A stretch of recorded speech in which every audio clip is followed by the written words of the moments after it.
This is Table Talk, the bonus episode for Live from the Table, the official podcast of the world-famous comedy seller. I'm Dan Naturman, host of Table Talk, along with co-host Periel Aschenbrand. Hi. And we have with us Larry Durlofsky, who was... Durlofsky, I am sorry. Larry Durlofsky. Doctor. He's a board-certified psychiatrist. He was with us for the main episode. He decided to stick around. He may or may not actively participate in the bonus episode, but he wanted to stay.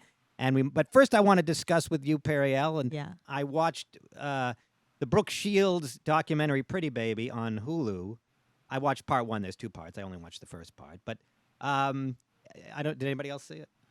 It was actually quite interesting. I mean, I was a kid when Brooke Shields was coming out, and I didn't realize what was going on. Mm-hmm. But looking back on it, it's actually amazing and kind of horrifying how adults were sexualizing her even as young as 11 years old. Mm-hmm. But the documentary opens with Mike Douglas. Remember him, the Mike Douglas show, saying, "You really are an exquisite young lady," to Brooke when she was about 15 or 16. Which I don't know how that was perceived at the time, but in 2023, I'm like, wow, that's kind of a creepy thing to say to a 15 or 16-year-old girl, you know. Of course, she was in Pretty Baby, and she played a child prostitute. And she had to make out or kiss a 29-year-old man, which is unbelievable. Like, would you ever let that happen today? She thinks that was okay, though. She did an interview with Terry Gross in which she said, I don't know who that was, the 29-year-old guy, but he apparently was very nice to her. Yeah. And it was not, but it sounds horrible. No, it's insane. They I mean, I was talking to you with Danny Cohen before the show. They could have just cut away as they were about to kiss. There was a movie years later, State in Maine. It was a movie, I think David Mamet wrote it, and Alec Baldwin was like a guy that was into young chicks. And there was a scene where he was about to kiss Julia Stiles, who was, I guess, a teenager at the time. This movie's from the 90s. So they didn't show them kiss. They showed them kind of approaching each other, and then it cut away. Right. So between I guess Pretty Baby came out when, the early 80s or late 70s? Yeah. And the late 90s, opinions, I guess, shifted, and they didn't show a grown man kissing a teenager. That would never happen today, right? I mean, you would never be able to do that. No, they like I said, even in the late 90s with the State in Maine, they didn't do it. So things have changed a great deal. There was another thing where she had to do a scene where she was a teenager and I think it was Endless Love, and she had to be having sex and showing ecstasy, showing facial expressions of ecstasy, and she didn't even know what that was. Right. So the director twisted her toe. Who was the director of it? Was it Franco Zeffirelli? I forgot, but he twisted her toe so that she would grimace and simulate sort of a ecstatic facial reaction. I mean, the things that women and young girls had to endure in Hollywood is just unfathomable. What about Lolita? Yeah, sure. I mean, banning books. I mean, in the movie Lolita you're talking about, did they just remake that? I mean, they did remake it, but did they show any kissing between Lolita and who played? Jeremy Irons, I think. Yeah, Jeremy Irons. And who played Lolita? Dominique Swain, I think it was. But I don't know if they showed them doing anything together. They might. But there's still the attraction of this man to a young girl. Do they comment in any way? I mean, is there any? Lolita sort of made it seem. Am I right? No, I think. Or did the book make it seem that he's a sick man? No, he was in. I don't know Nabokov's book. He was Nabokov. Nabokov. Nabokov, I thought it was, but. It might be. Look, it you're might be dying for me to be wrong. You just nothing would give you more fucking pleasure than if I was pronouncing that wrong. The Humbert character. I don't know if he was. I never finished the book. I was assigned it in college, but like most things in college, I didn't actually do the assignment, which is why I wound up a comedian. But well, you wound up in law school. Yeah, I know, because I was in Wharton, and anybody with decent grades got really well-paying jobs on Wall Street after Wharton. I did not, because I had bad grades.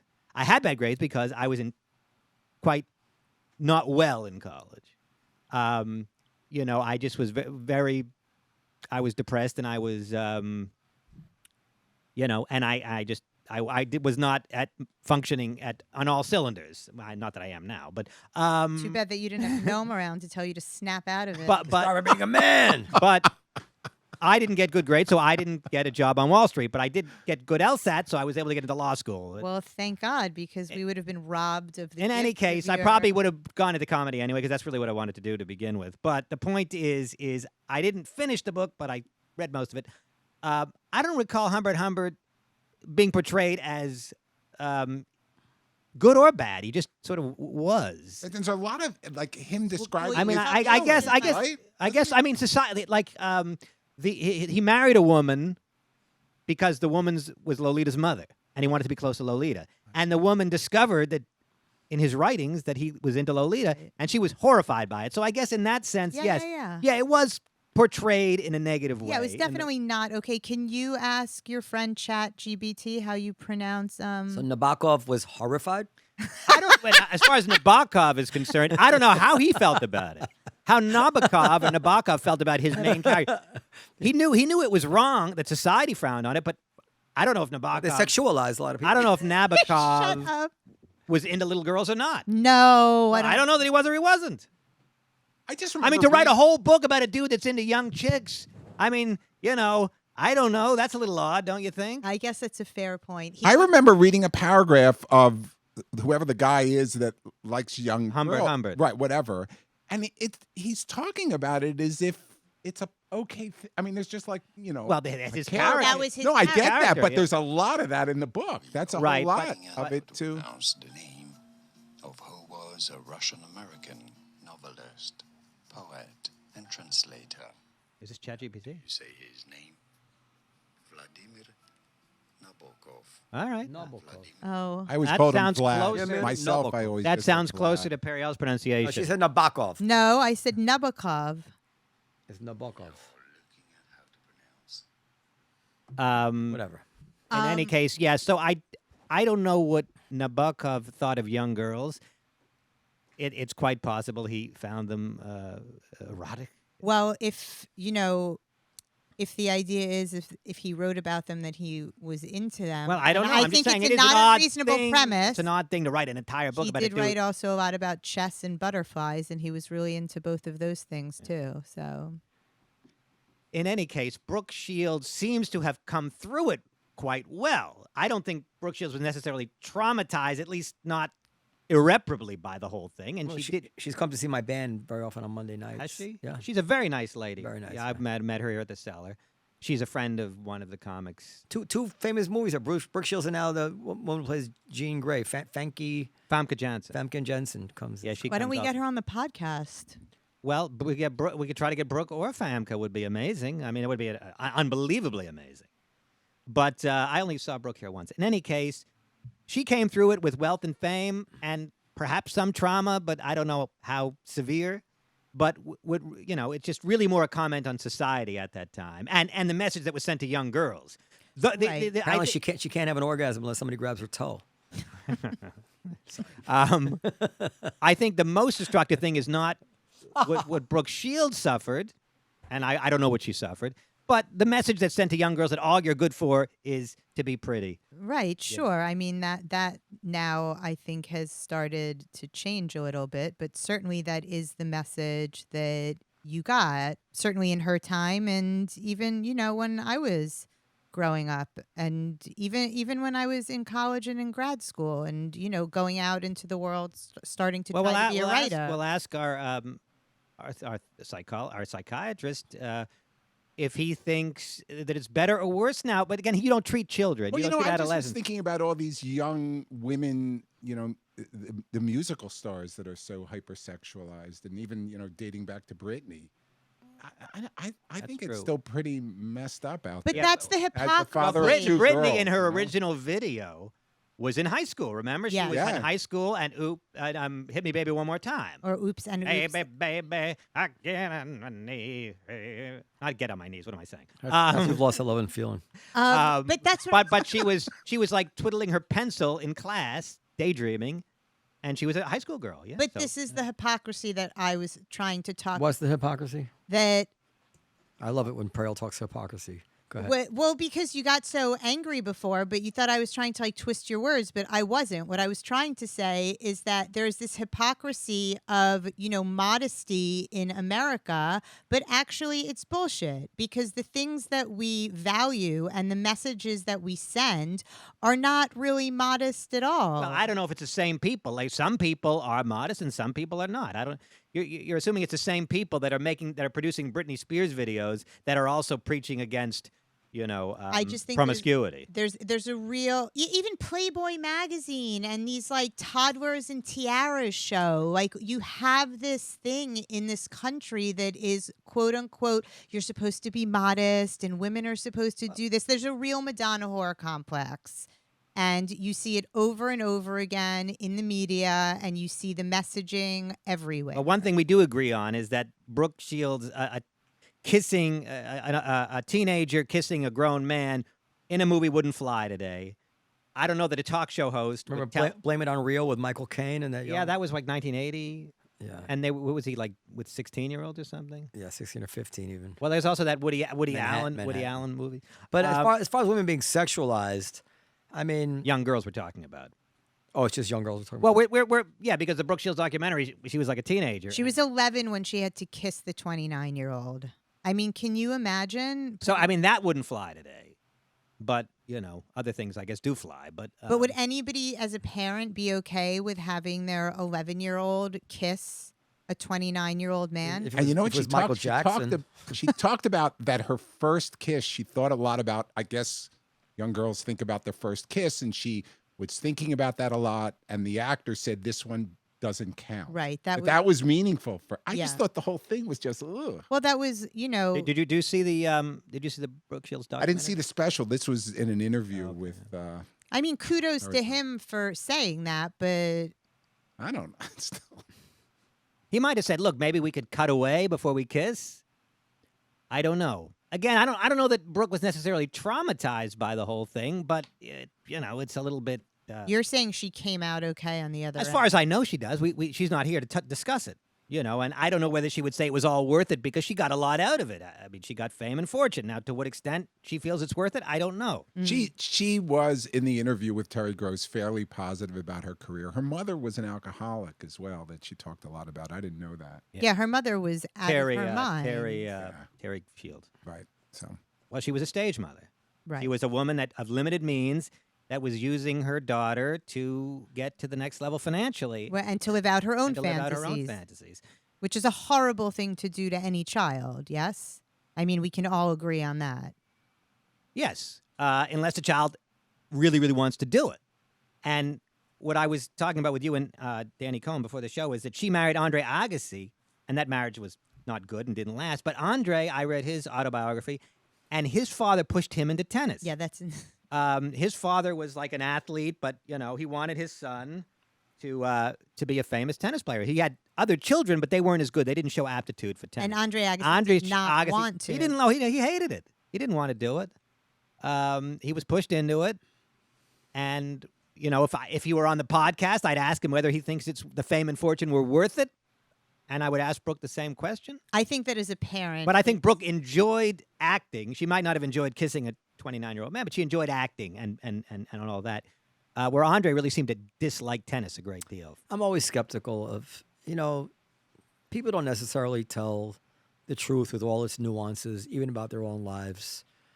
It's a good story to talk about how you never wanted to be a tennis player and you turned out to be the world's greatest tennis player. Almost irresistible story. I'm sure he had issues at times where he was really felt pushed into it. But I don't know if we have to just pretend like it's definitely true. Well, you may be right. I don't know. And I would ask him these questions if he were here. There was one interesting part of the book where he says his father bet money on him. Like there was some athlete, a grown man, and his father said, "My son can beat you." I forgot who the athlete was. He wasn't a tennis player, but he was an athlete and a good tennis player. And Andre's father said, "My son can beat you. I'll bet you like 10 grand." It was like a big sum of money that he bet that. And this is pressure. I mean, Andre at the time was like 12. I don't know, whatever he is. And his father's like, "Okay, play him," and there's like 10 grand at stake, whatever the sum was. I mean, that's a lot of pressure for a father to put on a kid. But that's the kind of father he was. He was like a stage mother, except with tennis. Right. He was like Terry Shields, except with tennis.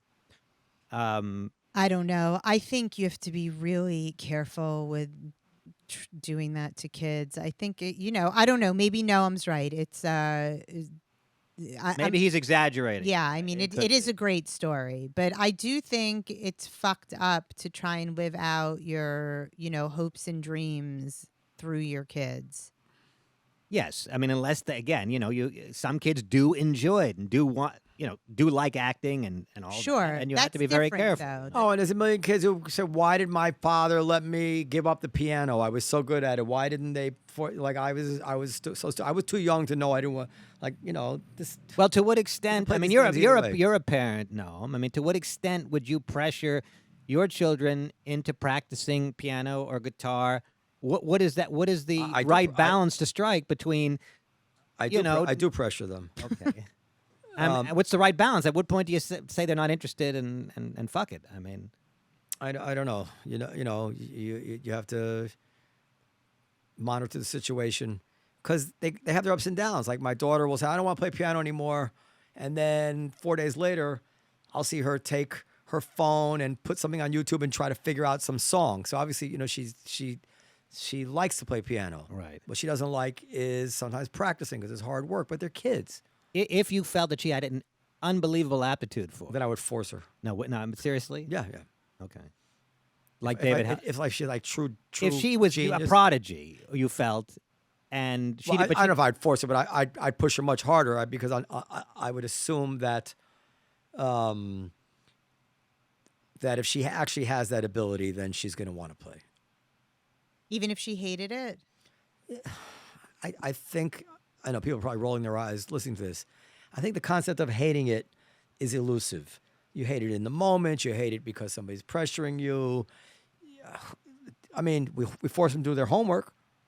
They hate that. I do think that there is that traumatizing that you had to do your homework? Are you sorry that you were forced to do your homework? I was going to say that I do think that there is value in teaching kids that there is something called hard work, right? Yeah. I mean, I do think that especially today with all of these iPads and video bullshit and all of that, there is something, everything's a lot easier. And so there is this idea that, you don't want to do it because it's hard work. But I don't know. I think that when kids love something, they don't mind doing it as much. Well, Noam brought up a good point. No kid loves doing homework, yet we make them do homework. We feel it's good for them to do homework. I don't feel it's good for them to do homework, and I think that there's been ample evidence proving that homework is kind of useless. Well, I guess that's another topic. How exactly do you get skillful at multiplication without doing homework? Well, nobody's saying that you shouldn't study or do it at school, but I think that the concept of going home and doing a ton of so you homework, should never write a report. I didn't say that. You should never read a book. Did I say that? Well, that's homework. No, not necessarily. I'm talking about every single day going home and doing, these like worksheets. I think that there's been quite a bit of evidence showing that this is not necessarily. You're saying that if you confine it just to the 6 hours they're in school, that would be sufficient, or at least up through high school. Or even every single day, this homework that they send them home with is not necessarily useful. Well, okay, and the amount of homework but you kids get now. All right, compared but to even if you make, I concede that point, you still make them go to school. Sure. Which is something they don't necessarily want to do. So the point Sure. is we do push kids to do things they don't want to do, or household chores that they don't want to do. Right. And I was mowing the lawn or whatever, taking Or the garbage or whatever. exercising. So we do force them to do certain things. The question then is, should we expand that out to piano, to extracurricular activities? To what extent we should encourage and/or force kids to do? I think that you do. I think you have to be careful about too much. It's a balance. They let you know. I mean, I think if you're pushing them too hard, they let you know that you're pushing them too hard. It's pretty clear. You don't want to turn your kids into like nervous wrecks either, right? Like that's not good. I mean, that's just my parenting philosophy. Like I don't want to be a parent that puts so much pressure on my son that like he feels like he has to excel at like some crazy level and do all of this work. Like you also want to let them You should pressure him to do the things that he can do. Well, I pressure And him. Don't pressure him to do the things that you know he's going to fail at. That's the sweet spot. That's because good advice. If you pressure them and they succeed at it, then they're going to forgive all the pressure and they're happy. But what about Michael Jackson? There's another example of a guy whose father was a stage father of sorts. He pushed the kids into being the Jackson 5, and now they gain tremendous wealth and fame from that. Well, he also abused. He was physically I don't know abusive. if that's a necessary At least according to the VH1 movie. Well, I mean, I think everybody knows that Michael Jackson was like severely verbally and physically abused by But his father. I think it's fair to say that Michael Jackson did not have an enjoyable life, despite the fame and fortune. Except when he was sleeping with kids. Your point is actually very well taken. I think. Mark this down, Nicole. That's the second time. Go ahead. I think that what you said is that like you make them do the things that they're going to be good at, because there is a good like you want to be challenged, right? And it's actually because of you that I started making my son read every single day. She thought he wouldn't have to read. Oh. No, shut up. I'm giving you a compliment. I never said he didn't have to read. I just didn't. First of all, you have more kids than I do.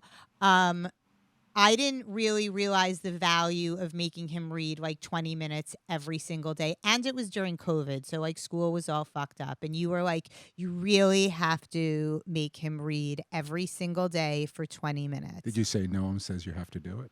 Yeah, well, I think Noam probably told him he had to do it. And it really made a very, very big difference. And he is an excellent reader. And I really do think that part of it is from that practice. I also made him go to camp in Israel where nobody spoke English. To improve his Hebrew. And he speaks Hebrew, but he didn't speak it at that native level, and it was challenging. That's actually a big topic of interest to me as somebody who's interested in languages. How to get your kid to speak your language. There's a lot of kids whose parents come from other countries where another language is spoken, and they don't speak that language because sometimes the parents, they resist.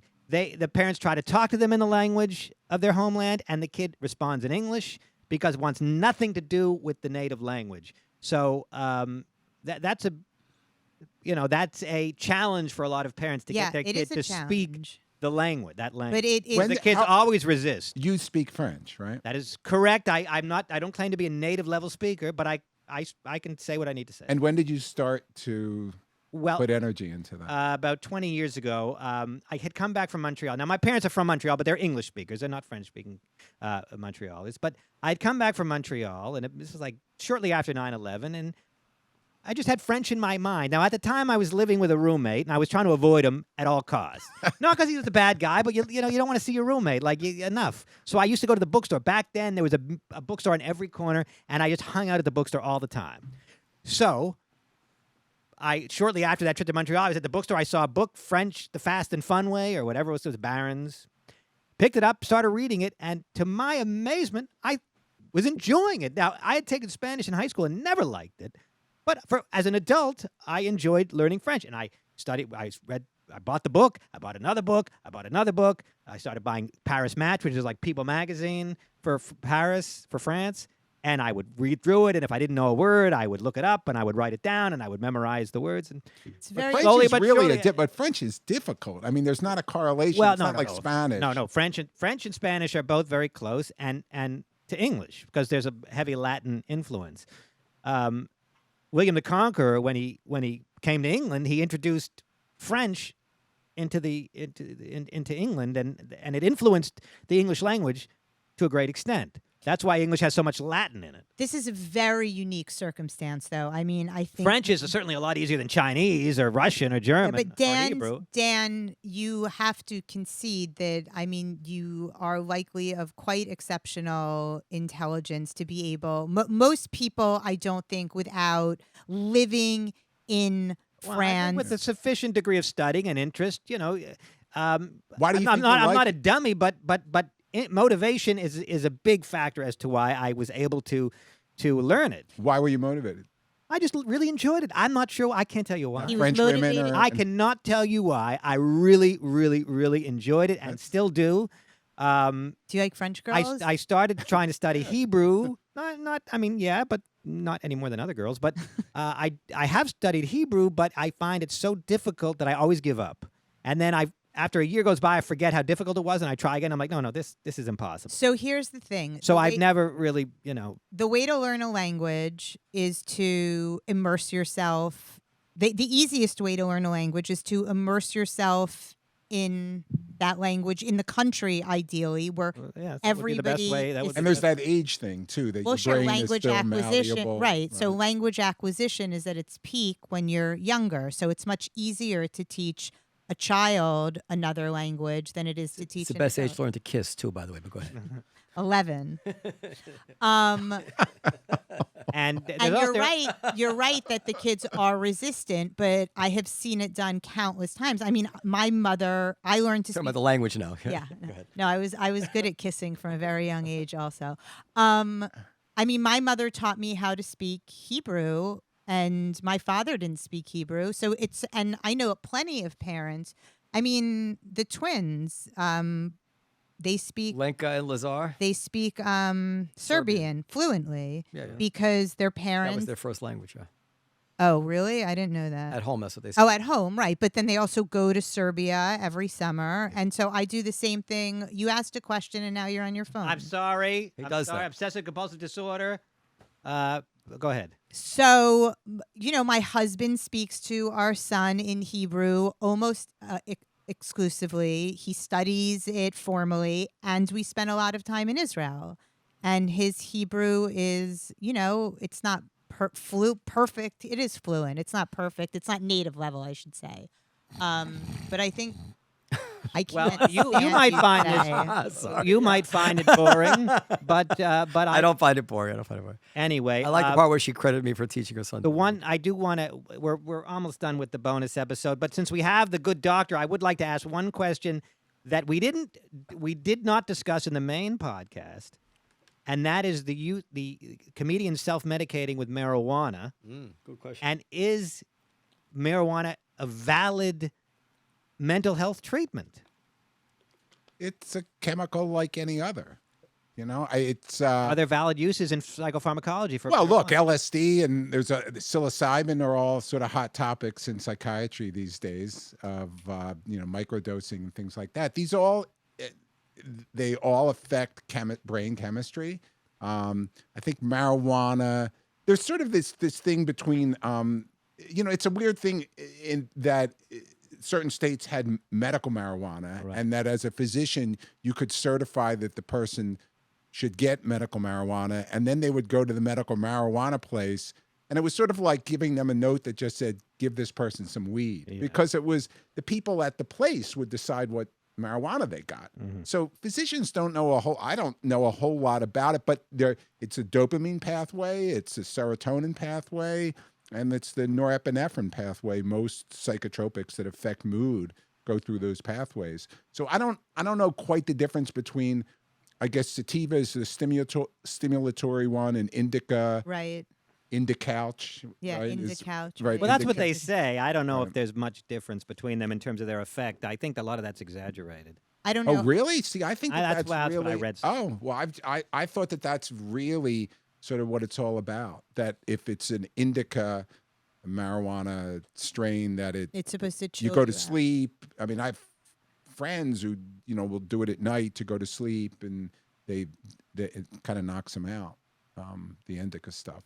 I don't know people that use the sativa. So I do think that through my teenage years and early 20s, I smoked an insane amount of marijuana as to sort of veil anxiety that I didn't know that I had. Yeah, but the THC percentage is through the roof right now. now. It used to be like 7%. Now, when you go into these places, it starts at like 20%. I know it's really bad. I have friends who have older kids who are having very serious problems. It's the same but that's American chemicals. Same thing with coffee. Same thing. They have beers now. Beer used to be 4.5% alcohol. Now they have beers that are 12% alcohol. Look, marijuana can fuck you up.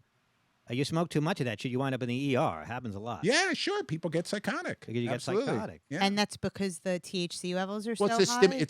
it's stimulatory, and look, people there's amphetamine psychosis too. So it's along that continuum, but it's hopefully more benign because it's legal now, folks. Well, you got to be careful. You do have to be careful. It's not a joke. You can wind up freaking out. Yeah, yeah. But they're now talking about. I think Oregon LSD is legal. There's a state where. Oh, really? Yeah, where hallucinogens are. We just one quick story before we go. I was bombarded in elementary school, and I guess we're roughly same generation. With anti-drug film. Remember those film strips? Like, Right. Beep. Johnny the thinks egg, he's yeah. cool to smoke reefer. Beep. And then you advance the fan. It was another picture. The pusher. They call him the pusher. The person that sold the drugs was a pusher in those days. The pusher it says the first one is free. Beep. Anyway, well, I was so inundated, and I took it so seriously. That I was in 9th grade Spanish class, oddly enough, and this kid took out of his pocket some weed. He says, "Hey, Naturman, I got some weed." And he pulls it out of his pocket. And my thought was, should I turn him in for his own good? And I wrestled with that, and I didn't, thankfully. We didn't have a uniform. But I thought this kid's going down a very bad path. The kid's probably a Wall Street millionaire for all I know right now. But at that time, I thought, well, this is so dangerous, Right. what he's doing, and it's what it's going to lead to. So the film worked. So the film strips worked on me very, very well, and I didn't smoke pot until after college. And, Did you like it? the first time, yes. The second time, I smoked too much, and I wound up curled up in a dark room, thinking the cops were coming. Oh, God. It was very unpleasant, but instructive, because it was then that I learned that our brains are not ours. They do what our brains, like any other organ, decide how we feel, regardless of the external environment. I got a taste of what it is to be psychotic, and that was very instructive. I thought, is what the mind can make us think. That's so Counter all evidence to the contrary. I thought the cops were coming. Yeah, we're going to have Freddie DeBoer on in a couple weeks, and he talks a lot about that. Anyway, thank you for listening to Table Talk, the bonus episode from Live from the Table. We hope you enjoyed it.